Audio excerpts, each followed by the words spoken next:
सबैलाई थाहा हुन्छ भन्ने छैन। फेरि पनि म तपाईँहरूलाई देखाउँदैछु यो म अहिले करेन्टली चाहिँ यो आइबिएन बतुता माल दुबईको यो पनि एकदम मान्नेमा गनिन्छ माल मध्येमा। धेरैलाई थाहा नहुन सक्छ यो दृश्यहरू तपाईँले हेर्न सक्नुहुन्छ। पछाडिपट्टि देख्नुभएको छ यो मलको इन्ट्रान्सको दृश्य हो। अब यसबाट चाहिँ हामी भित्र गएपछि यति ठुलो क्षेत्रफलमा यो चाहिँ फैलिएको छ कि तपाईँ हिँड्दा हिँड्दा हिँड्दा हिँड्दा थाक्नुहुन्छ। अनि कतातिरबाट आएको त्यो बाटो भेटाउनलाई धेरै समय लाग्छ। यस प्रकार तपाईँले यो आइबिएन बतुता मल भन्छ यसलाई होइन दुबईको।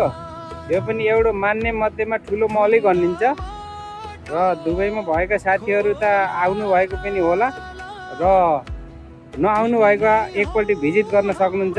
राम्रो क्वालिटीका सामानहरू स्पेसल चाहिँ ब्रान्डेडहरू यस्ता चिजहरू यसभित्र पाइन्छ र सपिङ गर्न सकिन्छ र